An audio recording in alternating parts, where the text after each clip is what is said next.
오늘 리뷰할 작품은 녹색 전상입니다. 녹색 전상은 아니 제가 이걸 보면서 봤는데 벌써 21년이더라고요. 그니까요.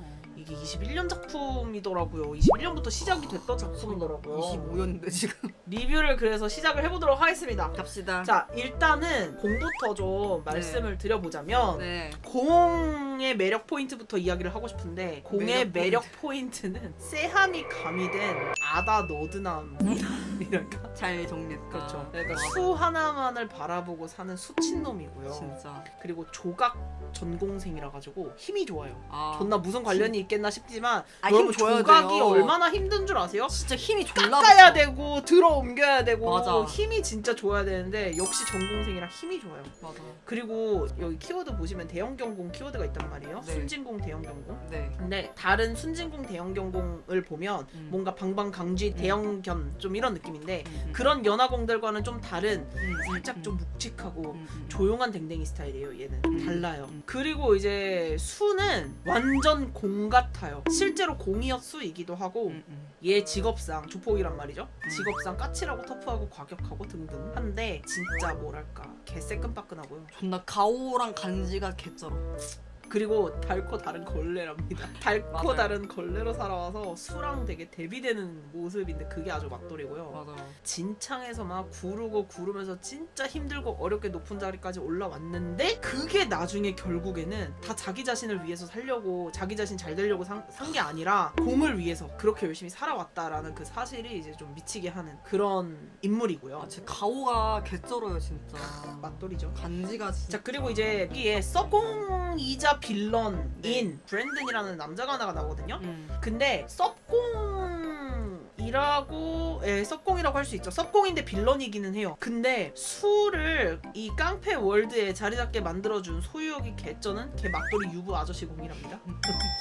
수식어가 엄청나죠? 프로필 봤을 때 50 넘은 걸로 제가 기억을 하는데 중간중간에 과거 장면이 나와요. 그러면서 이제 이 아저씨가 한 30대일 때쯤에 모습이 나오는데 씨발 미친 존나 잘생겼어요. 아니 근데 50살 모습도 50살처럼 안 보이는데 30대 모습이 그냥 흰 머리가 있고 잘생겼어. 여기 주름이 살짝 졌을 뿐이지 그냥 진짜 잘생겼고 근데 30대가 진짜 잘생겼어요. 아저씨가 그 50대인 모습으로 나왔을 때는 그냥 그저 그렇거든요. 아니 그니까 와 잘생기긴 했네 정도인데 이 아저씨의 30대의 모습이 나온 그 순간부터 그때부터 이 아재와 수의 과거 붙어먹음이를 갈망하게 돼요. 진짜 이건 좀 제발 한 번만 봤으면 좋겠다 이런 마음이 들 수밖에 없게 되는 그런 외모를 가지셨거든요.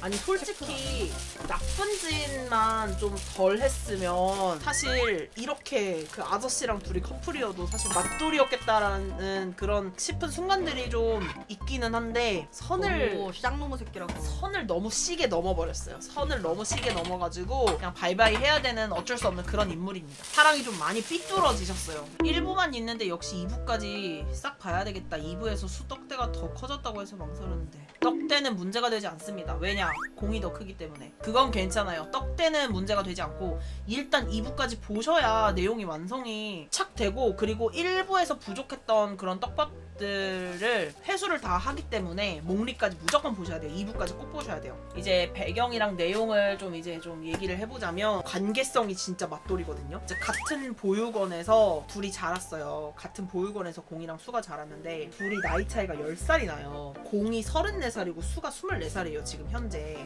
공이 고등학생이었을 때 수는 초등학생이었단 소리죠. 공은 사실 원래 부잣집 도련님이었는데 부모님이 이제 둘 다 돌아가시면서 보육원에 오게 됐단 말이에요. 입양도 몇 번 갔었는데 애가 좀 성격에 문제가 있어요 사실. 공이 눈빛이 쎄한 이유가 있어. 그래서 이제 데려간 부모들이 애가 이상하다 이러면서 자꾸 파양을 한 거지.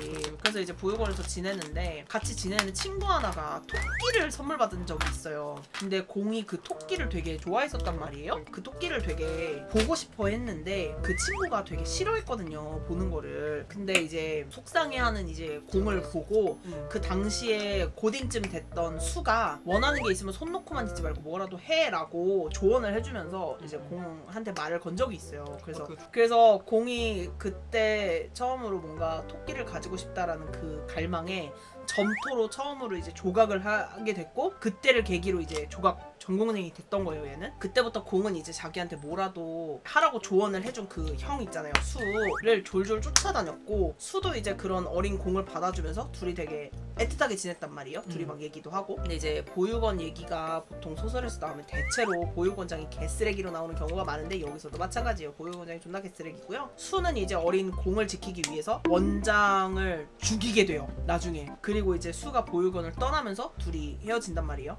근데 수가 보육원을 나갈 때 어린 공이 자기도 데리고 가라 막 이러는데 기다리라고 해요. 왜냐면 자기가 지금 아무것도 없으니까 개뿔. 그래서 이제 보육원을 수가 나가게 되고, 수는 자기가 돈을 벌고 자리를 잡으면 어린 공을 이제 거기서 데리고 나와가지고 자기가 키우듯이 살려고 했단 말이에요. 근데 원장 죽인 것 때문에 쫓기는 신세도 됐겠다. 그러면서 이제 돈 벌려고 시작했던 그 조폭의 세계는 좀 만만치 않았고, 브랜든 그 서브공 밑에서 구르고 굴르면서 이제 계속 그렇게 살아간 거죠 얘는. 와중에 공은 수를 계속 기다렸지만 그 형이 자기를 결국 데리러 오지 못했잖아요. 그리고 이제 성인이 됐어 공이. 그래서 얘는 이제 학교 다니고 작업도 하고 아르바이트도 계속 하면서 이제 그 형을 계속 찾은 거야 얘가. 자기가. 그러다가 우연히 카페 알바를 하고 있을 때 수가 그 카페를 들르면서 둘이 재회를 하게 되는 거예요. 그게 녹색 전상의 처음 시작이에요 사실.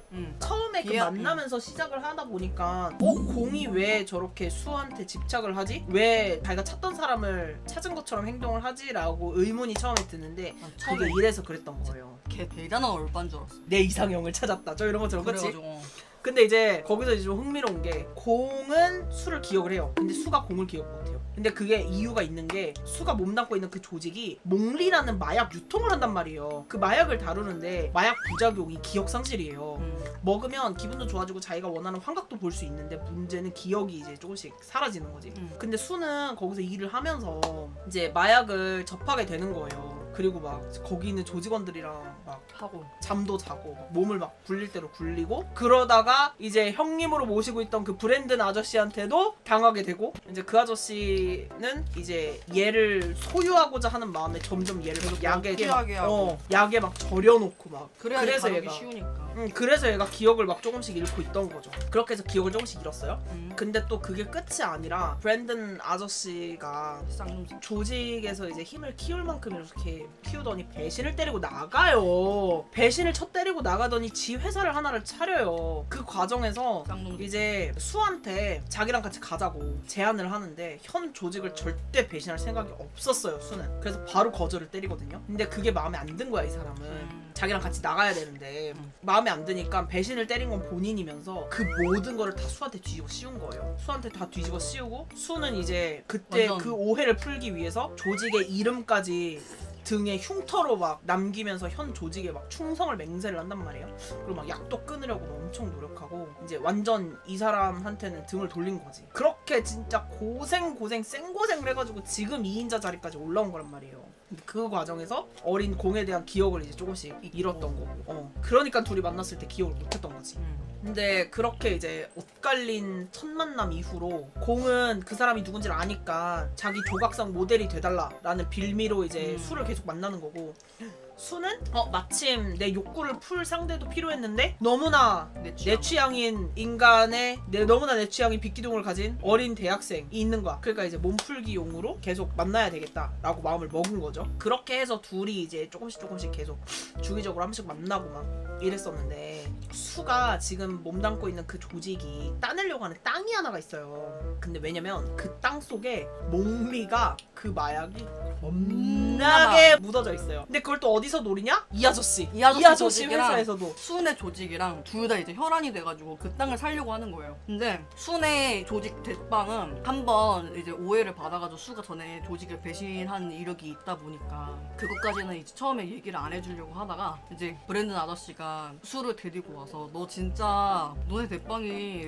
너 의심한다고 하더니 너 못 믿는다고 하더니 진짜구나. 너 진짜 그 땅에 미술관 하나 지으려고 그렇게 혈안을 하는 거 같냐 이런 식으로 이렇게 뱀처럼 존나 토닥여요. 근데 알고 보니까 이제 거기에 몽리가 졸라 묻혀져 있는 거지. 그래가지고 이제 이 아저씨까지 거기에 뛰어드니까 다시 또 결국에는 마주하게 되고, 이제 이 아저씨는 수에 대한 미련을 전혀 버리지 못했어요. 수랑 같이 있을 때만 해도 여자친구가 있는 결혼 전인 사람이었는데 지금은 유부남 사람이란 말이에요. 근데도 여지까지도 수에 대한 집착을 버리지 못했어. 그래가지고 이제 이 아저씨는 한 번도 술을 포기한 적이 없단 말이에요. 그러니까 어떻게든 술을 계속 데리고 오려고 궁리를 하고 있었는데 마침 이 일이 너무나 제격인 거야. 내가 포기해 줄 테니까 니네한테 사업 줄 테니까 너 와라 이렇게 자꾸 꼬드기는 거지. 그러면서 이제 막 계속 꼬드기려고 하고 수는 꺼지라고 계속 거절하고. 근데 그렇게 엮이다 보니까 수가 지금 계속 만나고 있는 그 어린 대학생의 존재를 알게 된 거야, 이 아저씨가. 그렇게 뭔가 조직이랑 얘네의 관계가 같이 얽히면서 수도 위험해지고 공도 위험해지는 그런 사건이 하나가 터진단 말이에요. 근데 그 과정에서 수가 많이 다쳐요. 많이 다치게 되고 의식을 잃은 동안 이제 공 기억을 해내는 거야. 자기가 마약 때문에 잊어버렸던 그 어린 시절 기억을 의식을 잃은 동안 이제 꿈을 꾸면서 기억을 해낸 거예요. 그러면서 이제 공이 자기랑 얽혀가지고 이제 위험해졌잖아. 근데 그걸 또 두고 볼 수가 없잖아. 근데 애가 또 맛이 좀 살짝 갔어. 그러니까 이제 얘를 떼어놓으려고 하는 거지. 근데 그 슬픔을 이기지 못했던 공이 파티에 갈 일이 생겼는데 그 파티에서 마약인 걸 알고 있으면서 얘가 일부러 그걸 마셔요. 왜냐면 잊고 싶은 기억이 생겼고 너무 마음이 아프니까 잊고 싶고 이래가지고 이제 그걸 먹었는데 그 공포감의 약을 먹은 거지.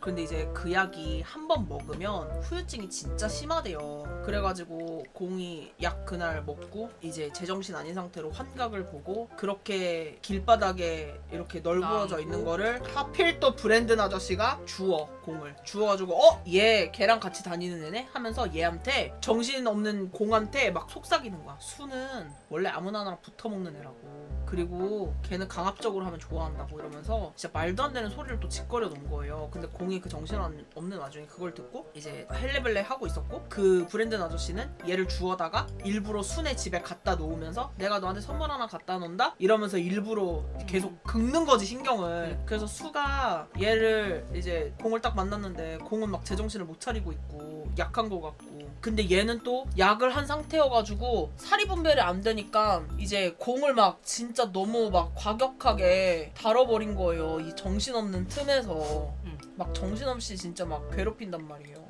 그래서 그러고 나서 이제 수는 너 이 새끼 진짜 정신만 차려봐 진짜 뒤졌다 하면서 그걸 또 다 받아줘. 얘가 약 때문에 그러는 걸 아니까. 그리고 브랜드를 만났던 걸 아니까. 정신이 들자마자 바로 이제 후회를 하죠.